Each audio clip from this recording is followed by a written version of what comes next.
Welcome back to my channel. তো চলে এলাম আরও একটি নতুন ব্লগ ভিডিও নিয়ে। আশা করছি সবাই ভালো আছে আর আমিও খুব ভালো আছি। আর এই ভিডিওটা জানো বেশ কয়েকদিন আগের ভিডিও। তো যারা আমার রেগুলার ভিডিও দেখো তারা ভালো করেই জানো যে 10 থেকে 12 দিন আমি কোনো ভিডিওই আপলোড করতে পারিনি। তো একটা যদিও কারণ ছিল, সে কারণটা তোমরা পরে জানতে পারবে যে কেন ভিডিও আপলোড করতে পারিনি। আর এই যে আমরা তো 1.5 মাস খানিক অ্যাপ্লিকেশান দিয়েছিলাম রেজিস্ট্রি ম্যারেজে, তো আজকে ফাইনালি ডাক পড়েছে। তো ওই জন্য সই স্বাক্ষর করার পর যা হোক রেজিস্ট্রি ম্যারেজের সার্টিফিকেট আজকে পেয়ে যাব। মানে কি বলবো, 2016 সাল থেকে প্রেম করার পর মানে ফাইনালি এই দিনটা যে কতটা খুশির, সেটা যারা করে বা যারা প্রেম করে বিয়ে করে তারাই ভালো করে জানে। মানে কতটা ঝগড়াঝাটি, অশান্তি, তারপরে অনেক বাধা বিপত্তি থাকে। তো সব কিছু পেরিয়ে জাস্ট ফাইনালি এই যে রেজিস্ট্রি ম্যারেজের সার্টিফিকেটটা বার করছে, মানে কতটা যে খুশি আমরা যে বলে বোঝাতে পারবো না। তো এই যে দেখো সার্টিফিকেটটা দিচ্ছে কাগজে মুড়িয়ে, খবরের কাগজে মুড়িয়ে।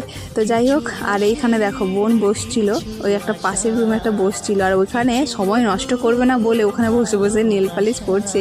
লাস্টে ছেলে মানে কি বলবো, তার মাকে নাড়াচ্ছে বলে লাস্টে বড় ছেলেকে পর্যন্ত বকা শুরু করে দিয়েছে। তো আজকে ও এতটা সময়ের মূল্য দিচ্ছে, তার কারণ হচ্ছে আজকে ওর ছেলের জন্মদিন। তো রাতের বেলা জন্মদিনের আছে, তাই জন্য ও সময়টা একটুও নষ্ট করছে না। তো যাই হোক, তারপরে চলে এলাম মিষ্টির দোকানে। এখানে সবাই মিলে বসে মিষ্টি খাওয়া হচ্ছিল। আর এই দেখো মহারাজকে তো সব সময় যেন ফোনে ব্যস্ত। ওই মানে কি বলবো, মানে বলার কোনো ভাষা নেই। যখনই যেখানে যাক না কেন ফোন থাকবেই, কেউ না কেউকে ফোন করবেই। যাই হোক, এখানে বোন ছিল আমার বাড়ির থেকে, বাবা ভাই ছিল না, কেন বাবা ভাই কাজের ছিল। আর আমার বোন, আমার তরফ থেকে, আমার বাড়ির তরফ থেকে আমার বোনের বর আর আমার বোনের ছেলে এসেছিলো, আর আমার পিসির বাড়ির দাদা এসেছিলো। আর ওর বাড়ির তরফ থেকে ওর বাবা, ওর জামাইবাবু আর ওর একটা ফ্রেন্ড এসেছিলো। তো এই কদিন আমাদের ফ্যামিলির সবাই এসেছিলো।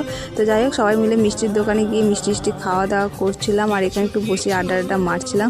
তো যাই হোক, আর এই দেখো আমার বোনের ছেলে ছোটন, তো মেসোকে কিছুতেই কোনো মতে যেতে দিবে না। ও একটু বাইরে যাবে বলছিল ওর বাবার সাথে, তো কিছুতেই যেতে দিবে না। আর যদিও যায় তো ওকে নিয়ে যেতে হবে। ও বলছেন আমি একটু পরেই চলে আসছি, কিন্তু ও কিছুতেই শুনবে না, নাছর বান্দা যাকে টোটালি ছাড়বে না। তো এই হচ্ছে তো দুজনের মধ্যে তখন থেকে। আর যাই হোক, মানে আজকের দিনটা যে কি বলবো, কিভাবে মানে কতটা খুশি আমি যে বলে বোঝাতে পারবো না, মানে এই খুশির ভাগ হবে না যাকে বলে। তো যাই হোক, চলো গাইস, আজকে ভিডিও কিন্তু এখানেই শেষ করছি। দেখা হচ্ছে পরের কোনো ভিডিওতে। ততক্ষণের জন্য সবাই ভালো থেকো, সুস্থ থেকো। আর যাওয়ার আগে প্লিজ একটা লাইক আর একটা কমেন্ট করে যেও। আর যারা আমার চ্যানেল নতুন আছে তারা প্লিজ সাবস্ক্রাইব করে আমার পাশে থেকো। তো চলো, আজকে ভিডিও এখানে শেষ করছি। টাটা।